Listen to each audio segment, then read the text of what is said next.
मैं भारत जोड़ो यात्रा कर रहा हूं, ठीक है। अब सरकार चाहती है कि मैं बीपी गाड़ी में भारत जोड़ो यात्रा करूं। कहते हैं आपका प्रोटोकॉल है कि आप हमें तंग मत करो, आप बुलेट प्रूफ गाड़ी में बैठ के कन्याकुमारी से कश्मीर तक चलो। अब यह मेरे लिए तो एक्सेप्टेबल नहीं है। अब यात्रा में आप मुझे समझाइए, भारत जोड़ो यात्रा में मैं बीपी गाड़ी में कैसे बैठूं? अच्छा, जब उनके नेता, उनके सीनियर नेता बीपी गाड़ी से बाहर आ जाते हैं तो फिर कोई चिट्ठी नहीं जाती। उनके नेताओं ने रोड शो किए हैं, खुली जीप में गए हैं, उनके ही प्रोटोकॉल के खिलाफ है ये। वो मुझे लिख रहे हैं कि भैया आप बीपी गाड़ी से निकल गए। तो उनके लिए प्रोटोकॉल अलग, मेरे लिए प्रोटोकॉल अलग। और सारे सीआरपीएफ के लोग जानते हैं, सीनियर्स जानते हैं कि मेरी सिक्योरिटी के लिए क्या करना है। और हमारी सिक्योरिटी बीपी गाड़ी में, मतलब मैं कैसे चलूं आप बता दो मुझे। चला ही नहीं जा सकता है, भारत जोड़ो यात्रा में पैदल जाना है। तो ये तो मतलब पता नहीं है, शायद केस बना रहे हैं कि राहुल गांधी मतलब अपनी सिक्योरिटी तोड़ता रहता है, केस बना रहे हैं। ठीक है, बनाइए। सबसे पहले मेरा लक्ष्य हिंदुस्तान को एक ऑल्टरनेटिव विजन देने का है, ऑल्टरनेटिव दृष्टिकोण देने का है, एक नया तरीका देने का है। सरकार की कमियां हैं, उसमें मैं आपको बता सकता हूं, बेरोजगारी, इकोनॉमिक मिसमैनेजमेंट, नोटबंदी, गलत जीएसटी, चाइना, ये कमियां हैं, गलतियां की हैं।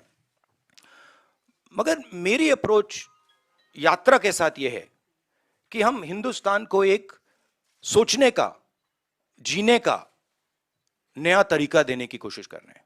और मुझे लगता है कि काफी सक्सेसफुल यात्रा रही है अभी तक, जो शायद हमने सोचा भी नहीं था, उससे भी ज्यादा इस यात्रा ने अचीव कर दिया है।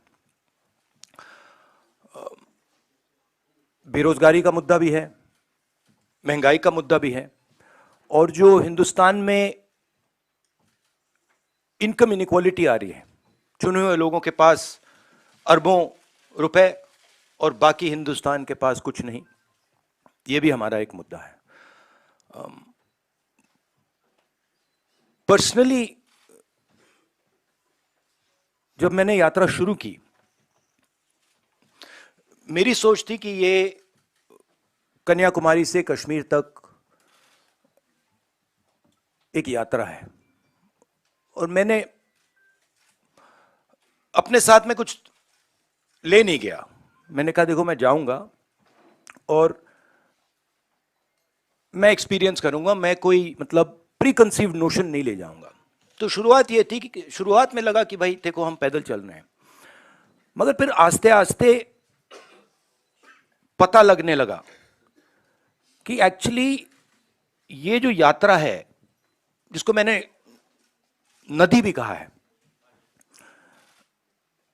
ये एक जीवित चीज है, इसकी एक आवाज है, इसकी भावनाएं हैं, फीलिंग्स हैं, और ये एक प्रकार से हिंदुस्तान की भावनाएं हैं, फीलिंग्स हैं। तो ये यात्रा हमें ये चीजें बता रही है।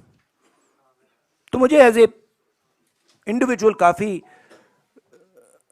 सीखने को मिला, और मैं सबको धन्यवाद करना चाहता हूं जो भी हमारे साथ आए।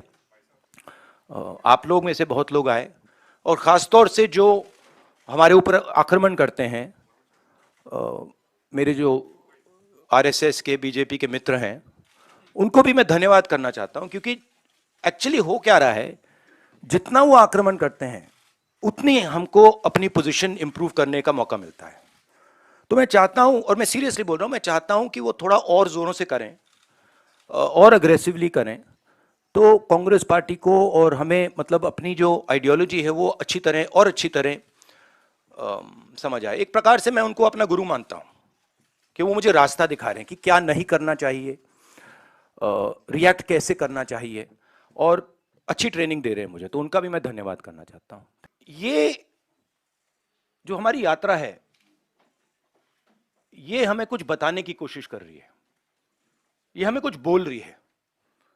और अगर हम उसको सुने बिना कुछ और काम करना शुरू कर दें कि भैया देखो यात्रा के बाद क्या होगा, तो एक प्रकार से ये जो हिंदुस्तान की आवाज है उसका अपमान है।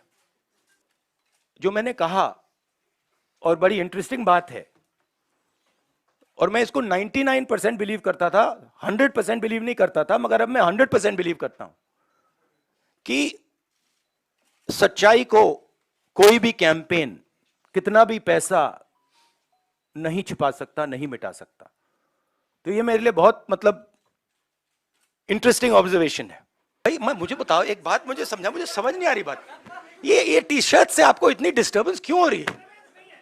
मतलब एक भी यहां टी शर्ट में नहीं बैठा है।